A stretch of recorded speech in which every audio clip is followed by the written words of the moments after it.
Salam damai dalam Yesus Kristus.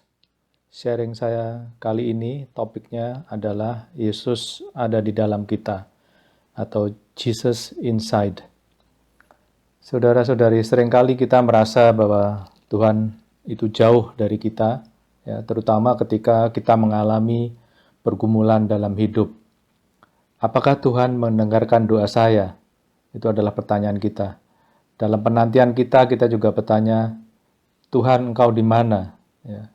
Dan dalam situasi seperti itu, seringkali bahkan untuk memuji dan berdoa pun terasa sangat sulit, ya, karena pikiran kita sangat fokus secara terus-menerus dengan kondisi yang kita sedang alami, dan kita mencoba untuk mencari jawabannya.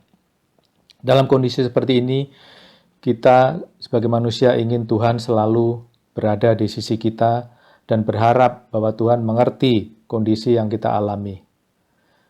Kita bertanya apakah Tuhan setia dengan janjinya bahwa Dia tidak akan meninggalkan kita. Ya.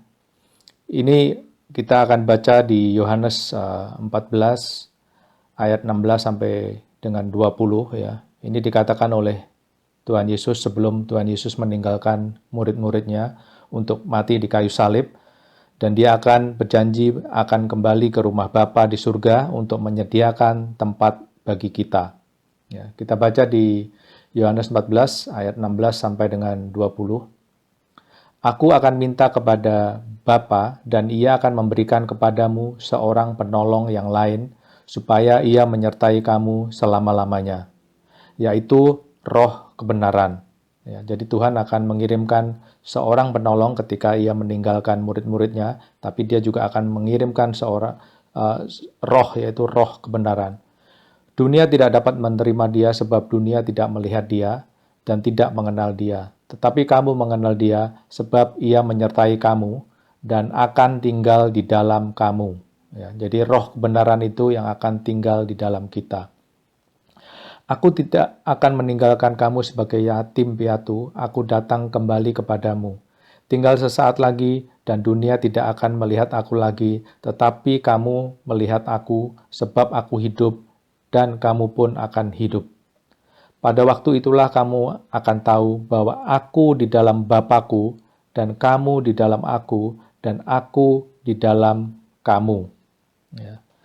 Tuhan Yesus katakan di sini bahwa Dia tidak akan meninggalkan murid-muridnya sendiri, namun akan mengirimkan penolong atau penghibur untuk murid-muridnya dan akan menyertai murid-muridnya untuk selama-lamanya. Saya pikir janji ini bukan hanya buat murid-murid Yesus saja, tetapi buat kita semua sebagai pengikutnya, bahwa Tuhan akan bersama kita selalu dan bahkan Dia tinggal di dalam kita. Ya, kita coba baca di 1 Korintus pasal 3 ayat yang ke-16 ya. Di sini dikatakan seperti ini, tidak tahukah kamu bahwa kamu adalah bait Allah dan bahwa Roh Allah diam di dalam kamu? Ya, jadi tadi disebutkan bahwa Roh kebenaran itu akan dikirim untuk murid-muridnya, untuk kita semua ya, dan dikatakan juga bahwa aku di dalam kamu ya, di ayat yang ke-20 tadi, dan di 1 Korintus 3:16 dikatakan bahwa Roh Allah tinggal di dalam kamu ya. Tuhan kita adalah Tuhan yang setia, Dia adalah Bapa kita, Ayah kita yang rindu selalu tinggal di antara umatnya. Kita lihat dari zaman Adam dan Hawa bahwa Tuhan sudah berada di tengah-tengah manusia ciptaannya. Sebelum manusia tentunya jatuh ke dalam dosa ya. Tuhan bersekutu, berkomunikasi langsung dengan Adam dan Hawa hingga akhirnya mereka jatuh ke dalam dosa. Dan sebenarnya dosa ini yang memisahkan antara Tuhan dengan manusia. Ya, yang kedua, kita lihat ketika bangsa Israel berkelana di padang pasir, Tuhan juga masih tinggal di tengah-tengah bangsa Israel di dalam bait Allah. Meskipun hanya imam agung yang dapat masuk ke ruang maha kudus di mana Roh Tuhan bersemayam. Hanya melalui perantara imam agung saja, ya, bangsa Israel dapat mendapatkan akses ke Tuhan. Ketiga, kita lihat kemudian Tuhan yang sama juga menjadi manusia, yaitu menjadi Yesus Kristus, dan berada di tengah-tengah umat manusia. Lagi-lagi kita lihat Tuhan ingin menyelamatkan manusia dari kebinasaan agar manusia dapat bersekutu kembali dan hidup bersama Dia untuk selama-lamanya. Dan keempat, ketika Dia sudah naik ke surga pun, Dia tidak biarkan anak-anaknya atau umatnya menjadi yatim piatu, dan Dia kirimkan penghibur untuk umatnya, yaitu Roh Kudus untuk tinggal di dalam kita. Jadi kita lihat di sini ya, bahwa Tuhan selalu hadir di tengah-tengah umatnya. Jika kita bandingkan kehadiran Tuhan ketika di Taman Firdaus, kehadiran Tuhan di Bait Allah, di tengah-tengah bangsa Israel, di padang gurun, kemudian kehadiran Tuhan ketika turun ke dunia menjadi manusia di tengah-tengah manusia. Yang paling luar biasa adalah kehadiran Tuhan setelah Dia naik ke surga. Ketika Roh Kudus hadir dan tinggal di dalam kita, ya. Siapa kita hingga Allah pencipta langit dan bumi bersedia tinggal di dalam kita. Sebegitu besar kasih Tuhan yang ingin selalu hadir sebagai penghibur, sebagai penolong, dan kita lihat Tuhan selalu ingin bersekutu dengan umatnya. Tadi dikatakan di ayat 16 dan 17 bahwa seorang penolong lain ya supaya Ia menyertai kamu selama-lamanya, yaitu Roh kebenaran yang akan tinggal di dalam kamu. Kalau kita baca masih di Yohanes 14 di ayat yang ke-26 dikatakan, tetapi penghibur yaitu Roh Kudus yang akan diutus oleh Bapa dalam namaku, Dialah yang akan mengajarkan segala sesuatu kepada kamu.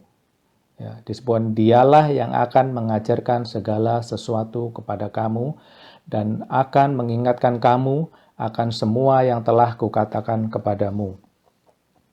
Ya, ini adalah hal yang luar biasa bahwa Roh Kudus yang tinggal di dalam kita akan mengajarkan kita tentang semua hal. Hal yang tidak pernah kita pikirkan, yang seharusnya kita pikirkan, hal itu yang akan dinyatakan buat kita. Hal yang seharusnya kita dengar, namun tidak pernah kita mendengarnya, hal itu yang akan diperdengarkan atau dibisikan kepada kita. Hal yang seharusnya kita pertimbangkan yang tidak pernah masuk ke pertimbangan kita, hal itu yang akan dimasukkan ke dalam pikiran kita. Jadi kita memiliki guru, pembimbing, dan penolong dalam hidup kita. Saudara, seringkali kita lupa akan kuasa yang ada di dalam kita dan tidak terlalu memperhatikan bahwa Roh Kudus, Roh Tuhan alam semesta yang penuh kuasa sebenarnya tinggal di dalam kita. Roh Kudus, yaitu Tuhan sendiri, memiliki semua kekuasaan. Jadi all in one, bukan hanya two in one atau three in one, ya, tapi all in one, semua kuasa ada di dalam tangannya. Kita lihat Tuhan mempunyai banyak gelar ya. Dia adalah gembala yang baik. Dia tidak akan biarkan kita domba-dombanya nyasar atau kehilangan arah. Dia juga sebagai penasehat yang ajaib, wonderful counselor. Ketika kita bingung, kita mau ke kiri atau ke kanan, kita minta pendapat dan nasihatnya. Dia juga adalah Raja Damai. Ketika kita resah, khawatir, kita datang kepada Dia untuk mendapatkan damai sejahtera. Bahkan di Efesus 1 ayat 22, Dia adalah kepala gereja. Ya, jadi jika ada masalah dalam gereja, kita juga datang kepada Dia untuk mencari solusi atau jawaban. Jadi jangan kita bergosip, tapi datang kepada kepala gereja, yaitu Tuhan sendiri. Dia adalah jalan, hidup, dan kebenaran. Tidak mengenal jalan buntu. Kalau kita ke kampung, kita nyasar masuk ke jalan-jalan kecil, sampailah kita ke jalan yang ada tulisannya jalan buntu. Nah, repot sekali, kita mau putar balik pun nggak bisa dan harus atret. Namun, tidak demikian dengan Tuhan. Di dalam Tuhan tidak ada istilah jalan buntu, karena Tuhan sendiri adalah jalan. Dan Dia akan ciptakan jalan buat kebuntuan dalam hidup kita. Dia juga adalah Yehovah Jireh, Allah penyedia. Kita tidak akan berkekurangan. Ya, jadi kita memiliki Tuhan yang all in one di dalam kita, yang akan membimbing dan mengajarkan segala sesuatu kepada kita. Kita diingatkan bahwa Dia di dalam kita dengan kuasanya yang amat besar.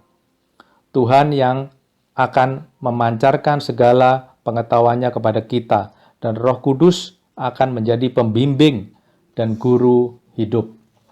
Saudara, ada sebuah cerita dari India ya. Ini adalah cerita mengenai seorang pedagang perhiasan yang akan melakukan perjalanan yang jauh, dan dia bertemu dengan seorang anak muda. Sebenarnya pedagang ini tahu bahwa anak muda ini bukan seorang yang baik, namun seorang pencuri. Mereka berjalan bersama dan tinggal di suatu kota dan menginap bersama dalam satu kamar. Dan ketika anak muda tidak berada di dalam kamar, pedagang ingin pergi ke kamar mandi, ya. Dan karena dia khawatir akan perhiasannya, maka dia sembunyikan perhiasan barang dagangannya di sarung bantal anak muda tersebut.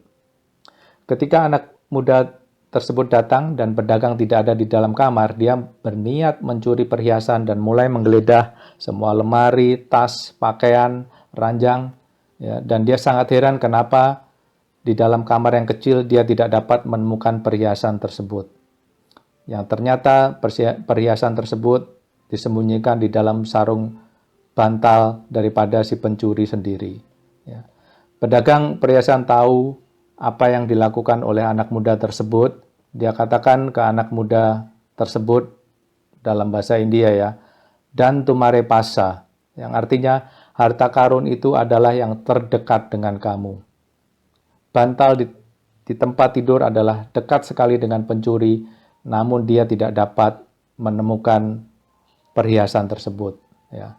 Dari cerita ini kita belajar ya, seringkali kita tidak sadar bahwa hal yang sangat berharga dengan kita pun kita tidak dapat lihat, kita tidak sadari. Sama dengan halnya Roh Kudus yang ada di dalam hati kita, dan kita masih bertanya, Tuhan, di manakah Engkau berada? Ya, sebenarnya Dia ada di dalam hati kita, dan kita memiliki akses langsung untuk berdoa, berbicara dengan Roh Kudus, dengan Tuhan kita sendiri, dan kita akan temukan jawaban atas pergumulan hidup kita. Seorang preacher atau pengkhotbah dari UPCI yang terkenal, Liston King ya, dia pernah berkata, terkadang dia ingin meyakinkan apakah Tuhan ada di dekat dia. Jika dia ingin yakinkan bahwa roh Tuhan masih tinggal di dalam dia, dia akan mencoba untuk berbahasa roh. Dan jika dia bisa lakukan itu, berarti dia yakin bahwa Tuhan masih tinggal di dalam dia. Saya mendorong buat saudara-saudari semua yang belum menerima Roh Kudus untuk berdoa untuk Tuhan berikan karunia Roh Kudus buat kita ya.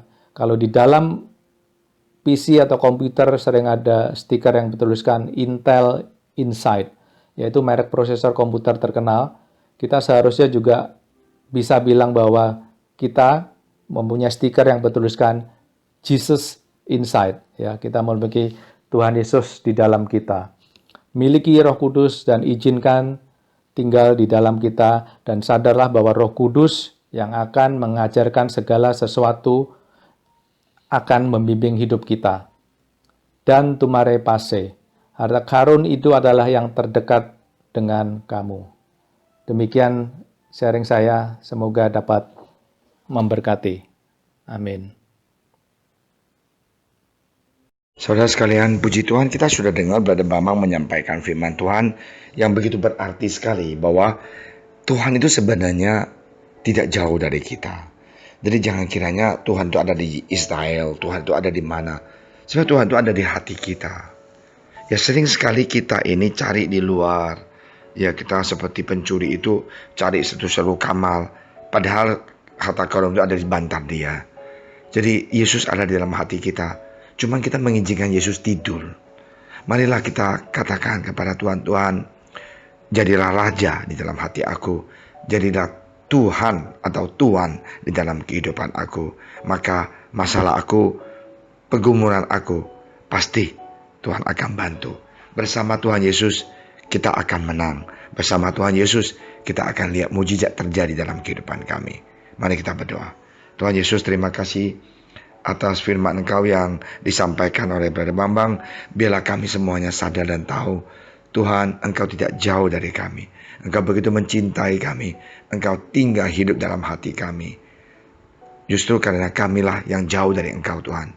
Bawalah kami kembali dan sadarkanlah kami supaya kami sadar bahwa Tuhan Engkau begitu dekat dengan kami. Terima kasih Tuhan Yesus.